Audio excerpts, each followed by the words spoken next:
بسم الله الرحمن الرحيم. بسم الله الرحمن الرحيم. بسم الله الرحمن الرحيم. اقرأ باسم ربك الذي خلق. باسم ربك الذي خلق. باسم ربك الذي خلق. Ассаламу алейкум, құрметті көрермендер. Сізбен біз Құран оқып үйренейік сабағының 7-ші сабағын бастаймыз. بسم الله الرحمن الرحيم. بسم الله الرحمن الرحيم. بسم الله الرحمن الرحيم. Бүгінгі өтетін сабағымыз аса күрделі, қиын бола қоймайды. Бірақ бұл сабаққа кірместен бұрын өткен сабағымызда ескерткен секілді аса күрделі, аса ауқымды болған сабағымызды тағы да бір шолып пысықтап өтейік. Кәнекей Алмас 5-ші сабақ пен 6-ші сабақты ашамыз. Бірінші 5-ші сабақты аш. Алғашқы жолынан бастап оқимыз. 5-ші дәріс. Алиф, лам алиф, лам алиф, ба алиф, лам алиф, лам алиф, لم ح لم ألف با لم با كف كف كف با كف با كف ألف كف ألف Dürüst. با كف تا Yaxşı. تا كف تا با تا تا نون يا Бә әлиф. Дұрыс. Жақсы, тоқта. Айдос, енді екі жол секіріп өтеміз. Я, ха деген жерден бастаймыз. Я, ха. Дұрыс. Бә, джим. Жақсы. Я, мим. Бә, мим. Жақсы. Нун, мим. Дұрыс. Та, мим. Та, мим. Бә, я. Я, я. Дұрыс. Нун, я. Та, я. Та, я. Келесі жолды. Тимур. Нун, бә, ләм. Та, нун, ләм. Бә, я, ләм. Жақсы. Я, та, ләм. Фә, фә, ләм. Жақсы. Нун, бә, нун. Аха. Енді келесі беттегі 6-шы дәрісті аш. Алғашқы жолынан бастап оқимыз. Тимур. Бә, нун, нун. Дұрыс. Та, я, нун. Дұрыс. Я, та, нун. Фә, фә, нун. Жақсы. Джим. Джим. Ха. Ха. Ха. Дұрыс. Ха, фә. Дұрыс. Ха, бә. Джим, та. Дұрыс. Та, ха, та. Дұрыс. Я, джим, бә. Дұрыс. Осы жерден тоқта. Алмас, екі жол секіріп өтемізде. Дәл, дәл әріптен бастаймыз. Дәл, зәл. Джим, дәл. Дұрыс. Ха, зәл. Жақсы. Ра, за. Джим, ра. Дұрыс. Ха, за. Дұрыс. Ра, Дұрыс. за. Я, ра. Та, за. Дұрыс. Син, шин. Син, ләм. Болды. Айдос. Зо, Зо, дұрыс. сод, бә. Сод, бә. Та, бә. Дұрыс. Дод, ләм. Жоқ, ләм емес қой. Алиф. Таяқ. Таяқша алиф болады, не? Ла, алиф. Аха. Дод, алиф. Дұрыс. Зо, алиф. Жақсы. Айн, Айн. ғойн. Ғойн. Дұрыс. Хамза. Хамза. Айн, за. Дұрыс. Ғойн, را дұрыс, صاد عين дұрыс, ضاد غين дауды ғайын, با عين دال дұрыс, تا غين ذال дұрыс. Тимур, енді соңғы екі жолды оқимыз. فا قاف لام Жоқ. Қаф пен фәнің орнын шатастырып алдың. Біріншісі екі нүктесі бар. Қаф, қаф еді ғой бізде. قاف Қаф болатын. Одан кейінгісі бір нүктесі бар. فا Фә, иә.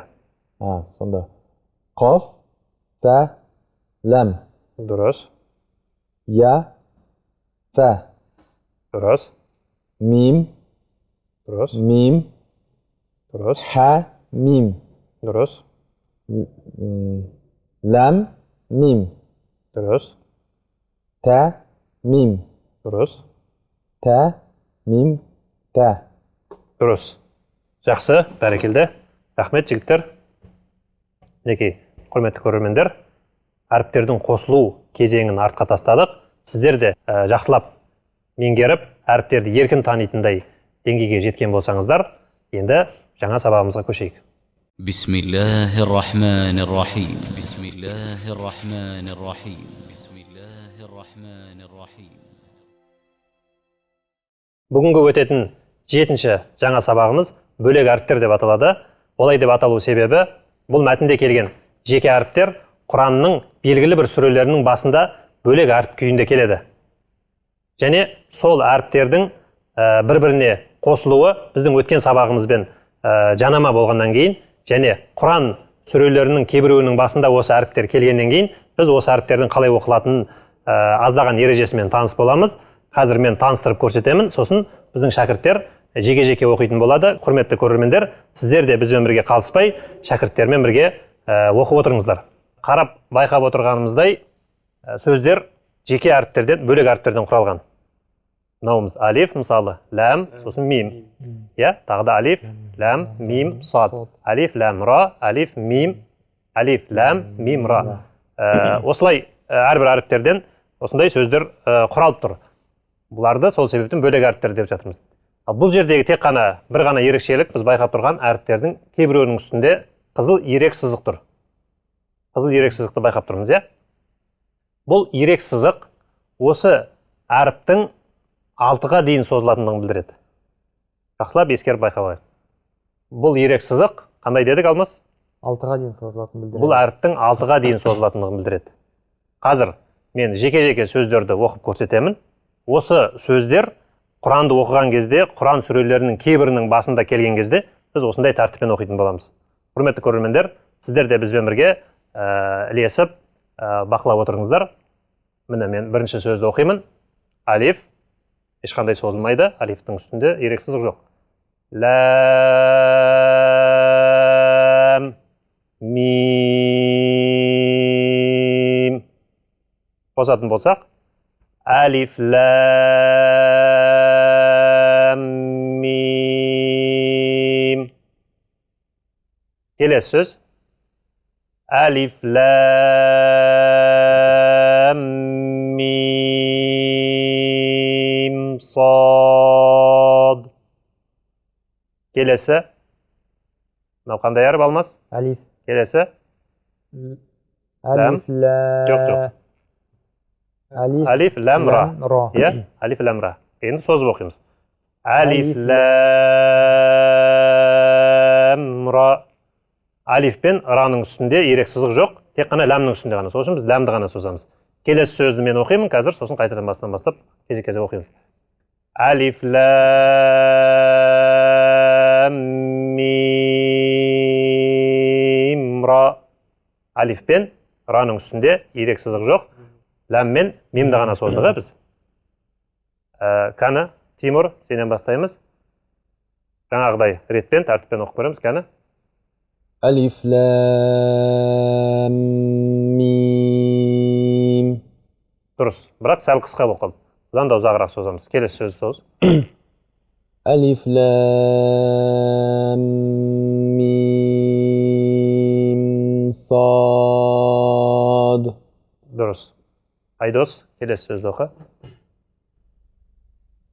ألف لام را Қайтадан. Қайталап. ألف لام را Дұрыс. Алмас, келесі сөзді. ألف لام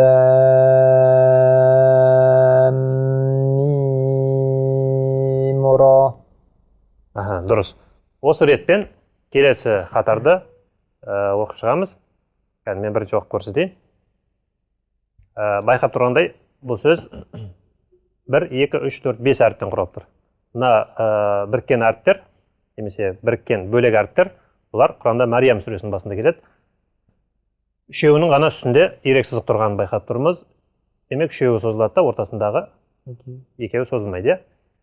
Каф,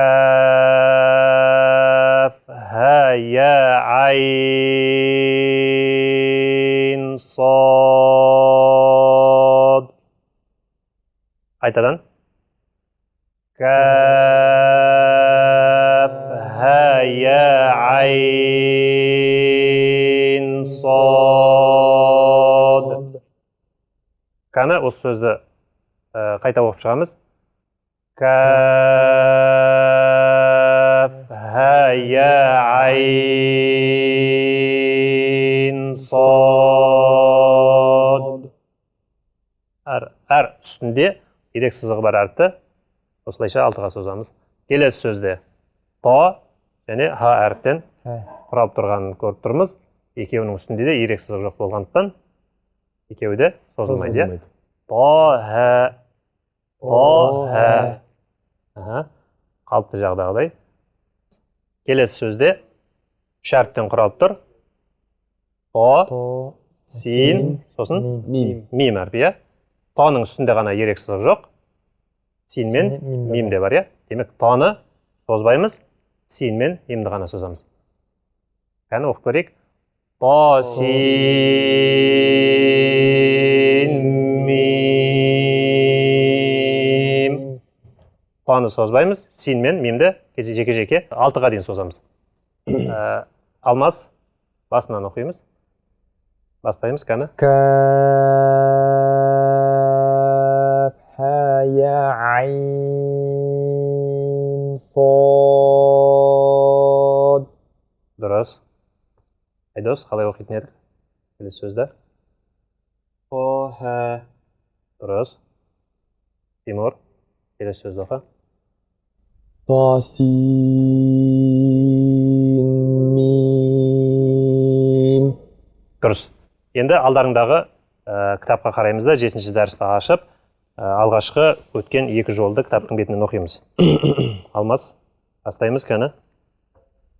ألف لام ميم Дұрыс. Келесі сөз. ألف لام ميم صاد Дұрыс. Айдос, келесі сөзді сен оқисың.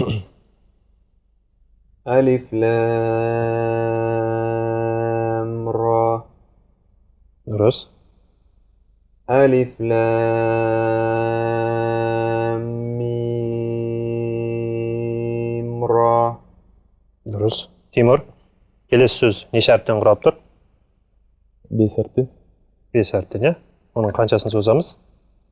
үшеуін каф айн Біріншісі, сосын төртінші және 5-ші әріптер, е? Кәні. كاف ها يا عين صاد Кафтың созылуы қысқа болды. Ха әрпін дұрыстап қайтадан оқимыз, кәні. Қайтадан. كاف ها يا عين Қайтадан. كاف ها يا عين صاد Жоқ, айынның оқылуында қате кетті. Айдос, кәні оқып көрші сен. كاف عين صاد. Сөзді асықпай оқимыз. Әр әріптің өзінің хақысын береміз. Кейбір әріптер өзінің хақысы берілмей, өзінің шығу керек ретімен шықпай қалды. Өзінің көлемінде шығарайық. Мен оқып көрсетейін, Асқар, тыңдаңдар. Каф, ха, я, айн, сад. Оқимыз, Тимур. كاف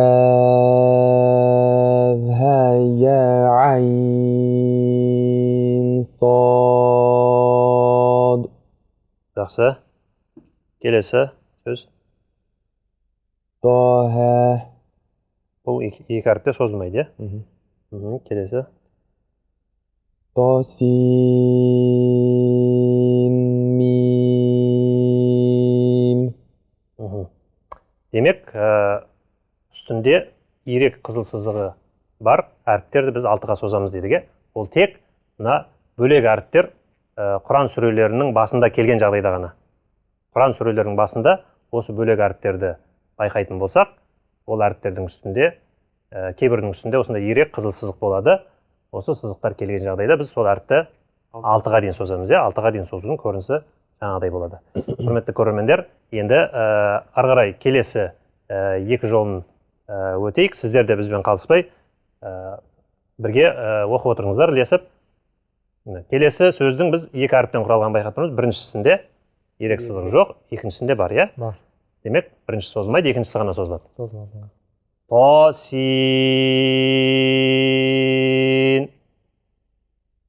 Тосин. Сол сияқты. Келесі сөзде ұқсас я және син әрпінен құралып тұр, иә? Бұл Құрандағы белгілі Ясин деп аталатын сүренің басында келеді. Сол сүренің аты осы Ясин. Я және син әрпінің келуіне байланысты Ясин сүресі деп аталған. Бұның оқылуы Ясин. Яны созбаймыз, син алтыға дейін созылады, иә? Одан кейін Құранда сад деп аталатын сүре бар, соның басында осы сад әрпі келіп тұр. Сад әрпі келгендіктен бұл сүрені сад деп атаған. Сад әрпінің үстінде ирек сызық келіп тұр. Жалғыз әріп алтыға созамыз, иә? Сад.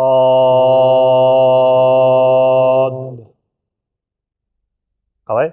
Қайталаймыз. Сад. Енді келесі ха мим. Бұл Құранда бірнеше сүренің басында келеді. Ха және мим әрпі осы бөлек әріптер. Оның ха әрпі үстінде ирек сызық келмегендіктен ол созылмайды да, мим ғана созылады. Ха мим. Ха мим. Алмас, басынан бастап кезекпен оқып шығамыз. Қане? Тосин. Дұрыс. Қане, даусыңды шығарыңқырақ, қайтадан оқы. Тосин. Дұрыс. Айдос, бірінші сөзді. طاسين. Дұрыс. Тимур, тура осы сөз қайтадан оқы. طاسين. Дұрыс. Алмас, екінші сөзді. Ясин.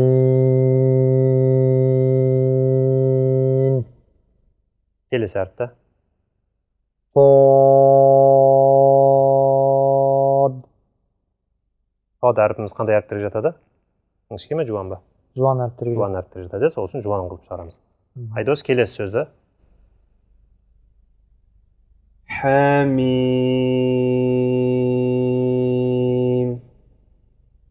Мимді алтыға дейін созамыз, иә? Тимур, сен оқып көр. حميم. Дұрыс. Енді келесі жолға көшейік. Келесі жолда да ха, мим және айн, син, қаф әріптерінің бірге келіп тұрғанын байқап тұрмыз. Бұл осы ретпен осы әріптер Құранның тағы бір белгілі бір сүресінің басында келеді. Сол үшін осы жерде екеуін бірге қойып беріп тұр бізге. Бұл жерде біз ханы созбаймыз, мимді ғана созамыз және айн, син, қаф әріптерінің үшеуін де созамыз, иә? Кәні оқып көрейік. Хамим.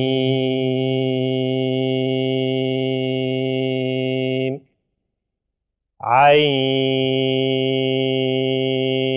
син, қаф. Қайталап оқимыз. Хамим.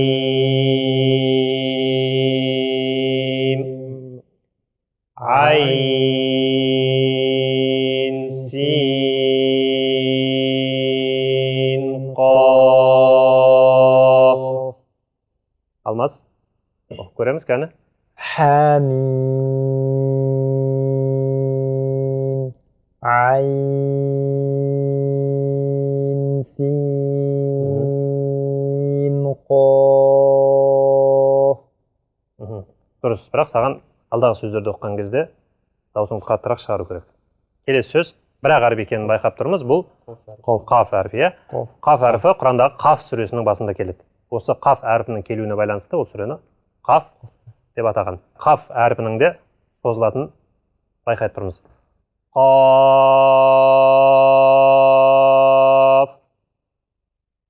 Қаф. Қаф әрпі жуан әріптерге жататын болғандықтан жуан шығады, жуан шығарамыз. Одан кейінгісі нун. Нун. Бұл сабақтағы соңғы сөзіміз. Бұл Құранда Қалам сүресінің басында келеді. Ол нун әрпі де 6-ға дейін созылады. Нун.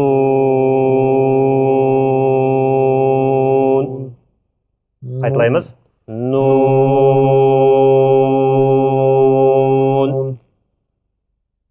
Дұрыс, иә, осылайша сөздің барлығын оқып шығамыз. Кәні соңғы екі әріпті кезек-кезек оқимыз. Алмас. Қаттырақ. قاف. Дұрыс.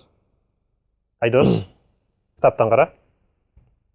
Қафты. Қаф.